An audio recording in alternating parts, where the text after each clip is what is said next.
نحمده ونصلي على رسوله الكريم اما بعد۔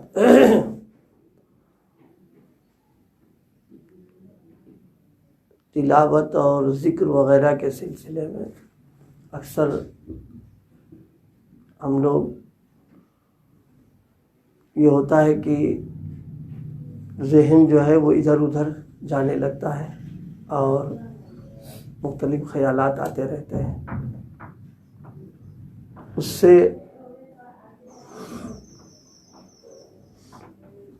بعض اوقات آدمی سوچتا ہے کہ بھائی ایسے ذکر سے فائدے کیا، اور تلاوت سے جب جی نہیں لگ رہا ہمارا۔ تو اس سلسلے میں ایک بات جو حضرت ملا علی قاری رحمۃ اللہ علیہ نے لکھا ہے کہ اس طریقے کے جب خیال آئے تو بس فوراً یہ سوچنا چاہیے کہ اللہ تعالیٰ کا ذکر جو ہے یہ ایک بہت بڑی نعمت ہے۔ ذکر ہر ایک کو نصیب نہیں ہوتا ہے۔ اب اگر دل اس کا نہیں لگ رہا ہے اور دل میں اور ذہن میں تشویش رہ رہی ہے تو اس پر بھی اللہ کا یہ شکر کرے کہ مالک ہماری زبان کو آپ نے ذکر کے لیے قبول فرما لیا ہے، یہ آپ کی ایک بہت بڑی نعمت ہمارے لیے۔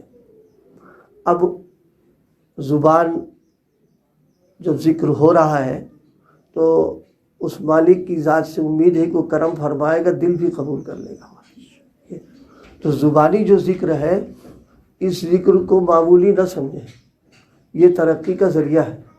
اس میں یہ جو خیال آنے لگتا ہے کہ ارے بھائی جی نہیں لگ رہا اس کو چھوڑ دو، نہیں، ایسا نہیں، بس فوراً اللہ کا شکر ادا کرے۔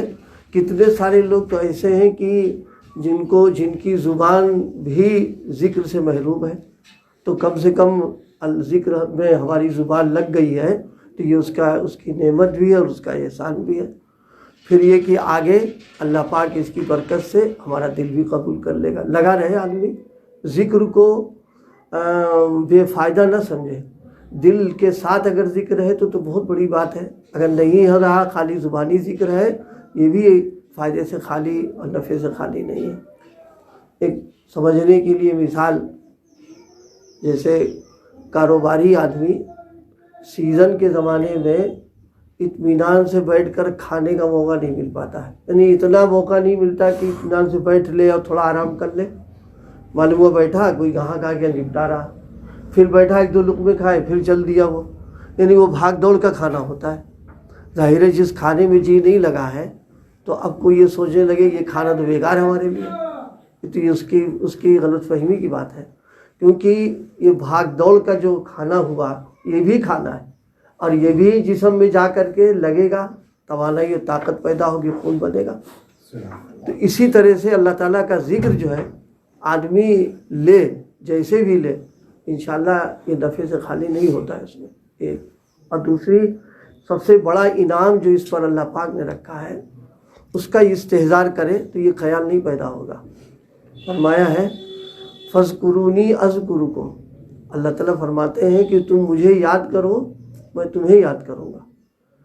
یہ کتنی بڑی بات ہے کہ ایک غلام گنہگار کا تذکرہ اللہ پاک فرما دے اپنے ذکر کے بدلے میں، اس سے بڑی نعمت اور کیا ہو سکتی ہے۔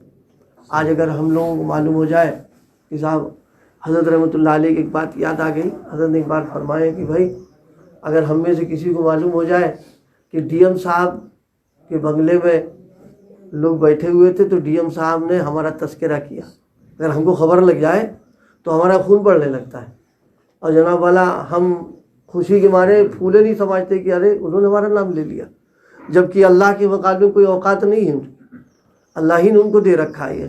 تو جب ایک دنیا کے حاکم کے یہاں ہمارا نام آ جائے، ذکر ہو جائے، تو ہم ہمارے خوشی کے پھولے نہیں سماتے، تو اللہ پاک اگر کسی کا اپنے یہاں تذکرہ فرماتے تو ظاہر ہے اس کے لیے کتنی خوش نصیبی کی بات ہے۔ یہ چیز سوچ لے تو انشاءاللہ پھر یہ جو ذکر کے بارے میں جو خیالات آتے ہیں یہ ختم ہو جائیں گے بالکل، کہ اللہ پاک کتنی بڑی نعمت اور کتنا بڑا ثمرہ ہم کو عطا فرما رہے ہیں کہ ہمارے اس گنہگار زبان سے اور کیا کہتے ہیں ایک بندے سے اللہ کا نام ہم نے لیا اور اس کا انعام یہ دی کہ ہمارا تذکرہ اللہ فرما رہا ہے لے کر کے۔ ایک تابعی ہے حضرت ثابت حضرت تابعی ہے، ایک مرتبہ وہ تسبیح پڑھ رہے تھے تو انہوں نے فرمایا کہ اس وقت اللہ کے ہاں ہمارا ذکر ہو رہا ہے۔ تو کسی نے پوچھا آپ کو کیسے پتہ چل گیا؟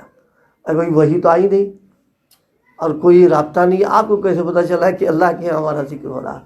تو یہ آیت پڑھی فَاذْكُرُونِی أَذْكُرْكُمْ، فرمایا کہ یہ تسبیح جو ہم ہلا رہے ہیں، دانے پڑھ رہے ہیں، اللہ کا ذکر ہی تو کر رہے ہیں، تو وعدہ فرمائے کہ ہم تمہارا ذکر کر رہے ہیں۔ یہ فَاذْكُرُونِی أَذْكُرْكُمْ کتنی بڑی یہ نعمت سوچے ذکر کی حالت میں کہ میرا مولا مجھے اس وقت یاد کر رہا ہے، تو مزہ بھی آئے گا اور جی بھی لگے گا اور یہ وساوس اپنے آپ ختم ہو جائیں گے۔ اور یہ ذکر کا بہت بڑا ثمرہ ہے، بہت بڑا نتیجہ اور فائدہ ہے۔ کچھ بھی نہ ملے، اللہ پاک ہمارا تذکرہ فرما دے۔ حضرت ابی بن کعب کے سلسلے میں ہے رضی اللہ تعالیٰ عنہ، ایک مرتبہ حضرت نبی کریم صلی اللہ علیہ وسلم نے فرمایا کہ اے ابی ابن کعب، اللہ نے حکم دیا ہے کہ میں تم کو سورہ بینہ لم یکن الذین کفروا پڑھ کر کے سناؤں۔ حضرت ابی ابن کعب کو وجد آ گیا کہ ہمارا اللہ نے نام لیا، تمہارے اس کے حضور سے پوچھ بیٹھے اسمان اللہ، کیا اللہ نے میرا نام لیا؟ یعنی آپ کو نوز باللہ جھوٹا نہیں سمجھاتا، ایک وجد کی کیفیت تمہارے خوشی کو پوچھا کہ اتنے سارے غلاموں میں ہمارا تذکرہ ہو گیا۔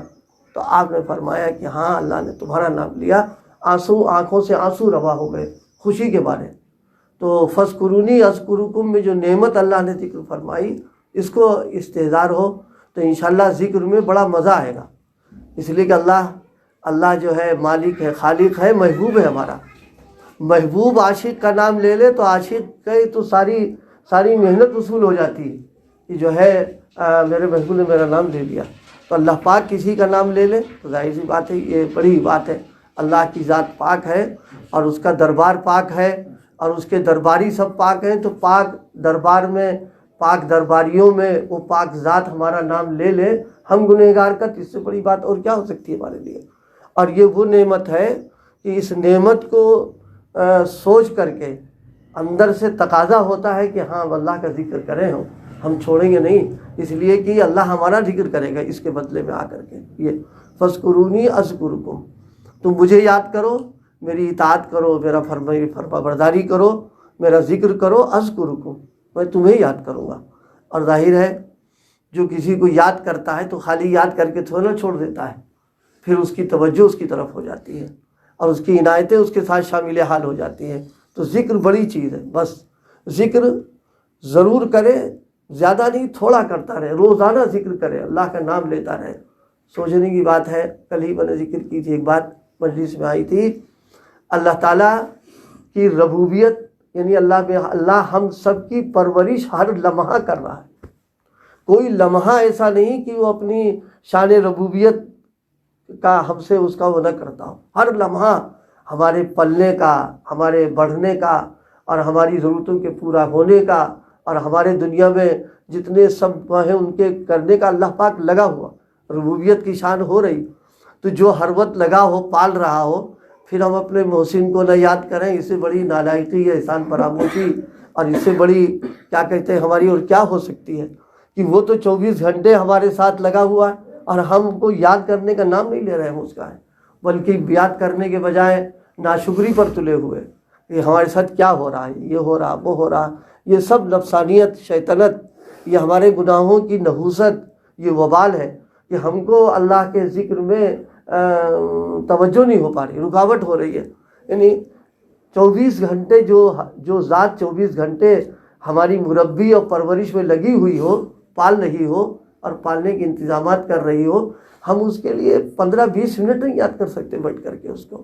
اس لیے بھائی، اور جب یاد کرنے کی توفیق بھی مل جاتی ہے تو فوراً نفس ہی کہتا ارے کیا فائدہ، جب جی نہیں لگ رہا، طبیعت وچاٹ ہو رہی، ادھر بھاگ رہے ہیں ادھر بھاگ رہے ہیں۔ نہیں، نفس کب چاہے گا کہ جو ہے اپنے مولا کو ہم یاد کریں، بس اس وقت جو گزارش کی ہے اللہ پاک سے ہم سب کو عمل کی توفیق عطا فرمائے. یہ ارادے کریں کہ اللہ کا ذکر کریں گے ہم, یہ تھوڑا بہت ضرور ذکر کرنا چاہیے.